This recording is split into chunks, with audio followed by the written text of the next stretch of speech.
Welcome to Daytime. I'm Glenn Dixon. Hello, I'm Val Cole. You ready for it? You ready for this heat wave? Baby, it's hot outside. In fact, it's supposed to reach like over 40 degrees with the humidex.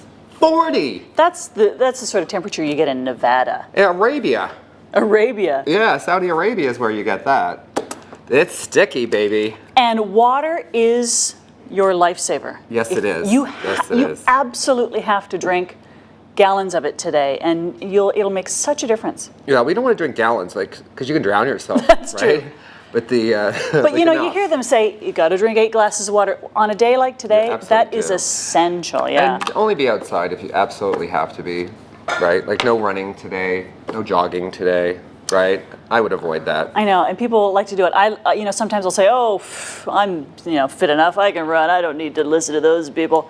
And boy, you're dragging your butt. It's not fun, and then you're toast for the rest of the day. It's not worth it. It's not worth it. It can't be good for your respiratory either. I don't think so. That's right, because the humidity would hold the smog in. And the other thing is, Pauseway is in here today, and we've got our little friend, the dog, as well. But he's Trixie, just a cute little thing. It's a cute little boo-boo, just a little, and what he's going to talk about is sort of pet safety in this kind of weather, extreme weather too. So that's good. In fact, we have a great show coming up today. Do we ever? We've got the author of Success in Toronto. Now, anybody can read this book. It's not just for people who've moved to the country, but especially if you are an immigrant. Really? This will help. It's pretty much a guidebook on how to just get yourself settled. And you will be, before you know it, if you follow these guidelines, you'll be making lots of money and you'll have lots of friends and you'll be feeling more at home. Well, that's tough for anyone moving to any new city, right? Yeah. So he's probably got some great tips in there, I guess. I can't even imagine what it's like to move to an entirely new country where you've got to learn the language, and it must be overwhelming. I moved to Vancouver once, for a year, and it's totally like a whole different language over there as well. I gotta tell you. That's true. They're a little West Coasty. We also are going to be cooking with Embrujo Flamenco Restaurant. Yes, and then we're going to be meeting Kay Morris, who is going to talk to us about the Kay Morris Foundation. This is a charity that or foundation she's come up with that's addressing in Guyana, Ghana, in Africa, addressing HIV and AIDS, malaria, and birthing. The problems that they're having with that. So it's great, really inspiring. So many problems that can be prevented if they just have the right care. It really frustrates me. I mean, HIV certainly is 100% preventable, but 100% not curable. And there are so many great drugs available to us in the Western Hemisphere and, like North America and Europe and whatever, that Africa is not getting access to. So that can totally change their life. Yeah. Right? We'll be looking at some fabulous handmade jewelry from Beadle. You're going to love it. Amazing. And then, like I said, we're going to talk to Pauseway and talk about how to keep your pet cool and healthy and lovely. They can die in your car in minutes. Yeah, absolutely. In minutes. Absolutely, absolutely. And I had this dog. I've had several dogs with separation anxiety because I insist on adopting dogs with problems, and I think, I can train it out of them. And most of the problems I can train, but separation anxiety is the toughest. So I had this dog that I had to take everywhere with me, everywhere, or else he would bark and rip up the place, and then my neighbors would complain. Right. So he's always in the car with me, and I would have to spend at least an extra half an hour looking for a shady spot to park my car, and occasionally I would have notes on my window, how dare you. I had the Humane Society called on me once, and I always had water in the car, and the windows rolled down, and people could steal my car. And your puppy. But it's a hassle when you've got a dog with separation anxiety. Congratulations, everyone at Rogers Television Toronto. Whoop, whoop, whoop, whoop, whoop, Can we just give ourselves a hand, everybody? We just received the TV Station of the Year at the Impression Awards. That's kind of like the Best Picture at the Academy Awards. Yeah. So you think it's because of me? Of course. Maybe some help from other people, like Liz Sembridge, who won Best Producer for that great show. Yeah, Focus with Deb Pierce. Yeah, oh, that's a good one. I love Deb Pierce, and I love Liz too. They're amazing. Well deserved.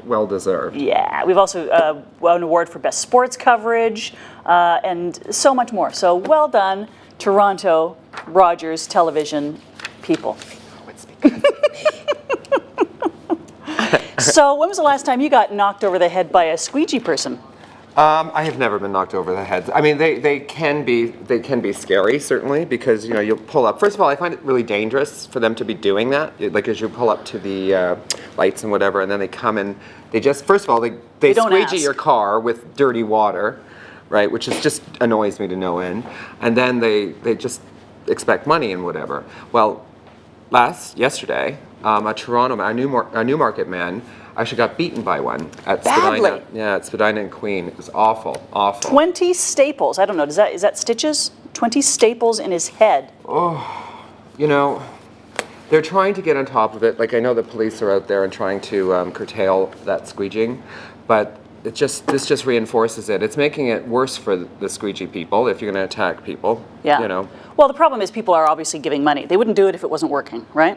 People are obviously giving money. They feel intimidated, and so they give money. I don't think people are doing it 9 times out of 10 because they want to. It's because, exactly to your point, that they feel intimidated. And it's like, wow, I just cleaned my windshield. So, yeah. I just came from the gas station. It was perfectly clean. Now it's smeared, but oh well, here's a toonie. Yeah, thanks for dirtying my car. I have a question about this. Is this odd? Did you hear about this? Teachers in Toronto are being paid to go to class themselves for 2 days, and they're going to learn how to fight the Tories. Isn't that odd? That's not odd. I think that's wrong, actually. I mean, the Tories, it's because of the election coming up for the Premier.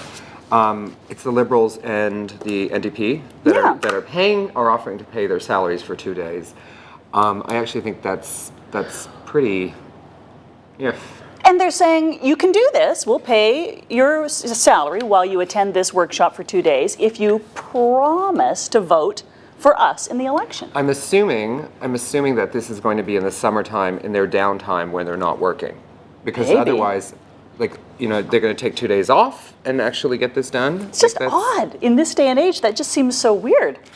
Weird? I think it's wrong. So, that's not democratic at all, right? It doesn't seem it. No, that's not, I don't get that. I actually don't get that. How many cups of coffee do you drink a day? Why? Why do you ask? Because you're kind of a jittery person anyway. I don't need coffee to be jittery. I know, I'm a constant mover. They say, they did a study, if you drink too much coffee, you can actually start hearing things. What? You can after 5 cups, you can actually start hearing things. I hear things all the time. I have conversations in my head all the time. Is that a problem? I don't think so. But we're going to have some great conversations today. We'll be right back. Daytime Toronto. Don't go anywhere. Papa.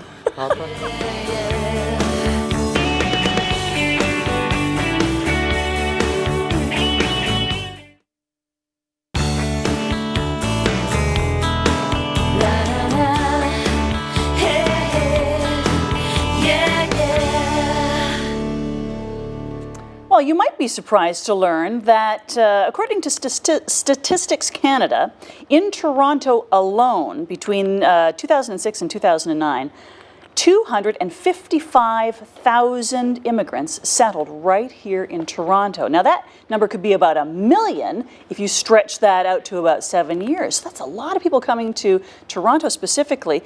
And you can imagine landing in a new country and not speaking the language, perhaps, not knowing where to turn. Maybe the reason you left was for stressful reasons. It can be quite overwhelming, and people would feel desperate, I would imagine. It's so great to have the author of Success in Toronto, a guide for new immigrants, Hirantha Nandasena.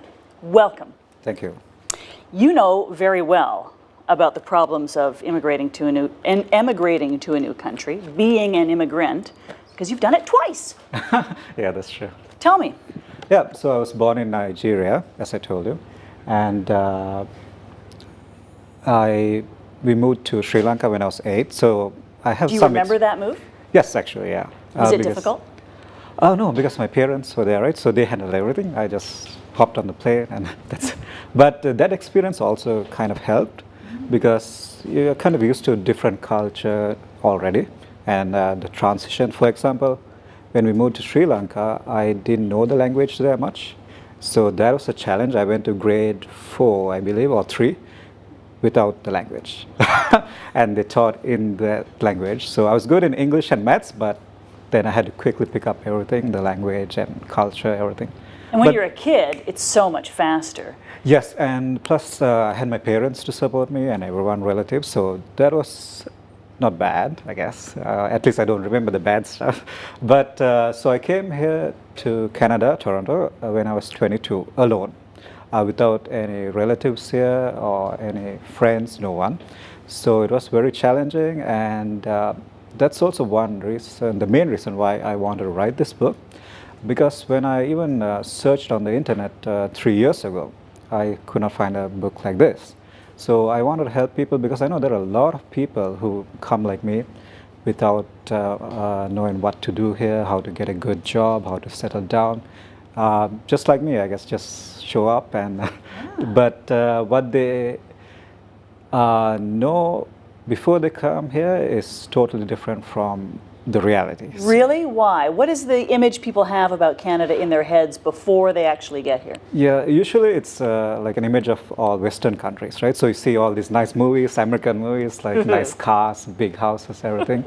And so that's actually true too here, but I think it's mainly a shock how hard it is to get a job in your field.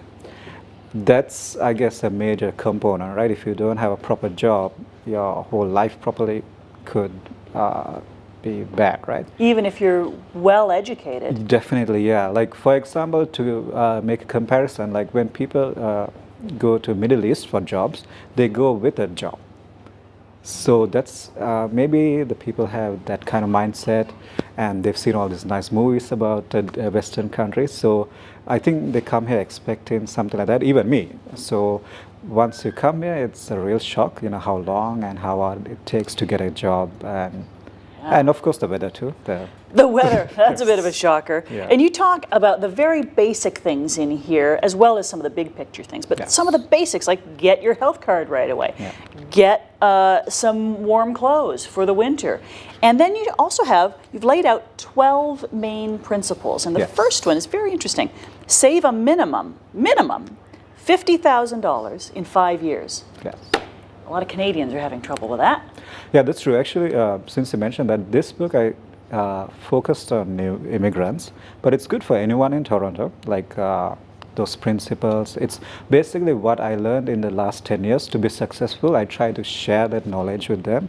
So just to make it easier for everyone, to follow those principles.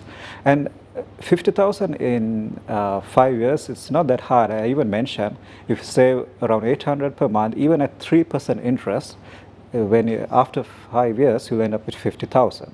So if you find a way to save 800 per month, maybe some sacrifices or try to be creative. I already mentioned some ideas in the book. It's not that hard, actually. So. But we see examples of that all the time. The people who, when they got here, they just said, I'm going to work, I'm going to save, and they are the ones who are now leaders of their communities, Yes, aren't yeah. they? Sometimes if you know what to do and how to do it, then your life could change completely. So that's what I'm trying to help people with, show them what they could do and how to think differently and how to act differently. So Yeah, how important is a positive attitude in your mind? definitely, it's very important. That's one of my principles in the first chapter. Because you have to be positive, like then you attract positive energy, and when people see that you're positive, even maybe they're more willing to help you because they know you will succeed, you have a much better chance.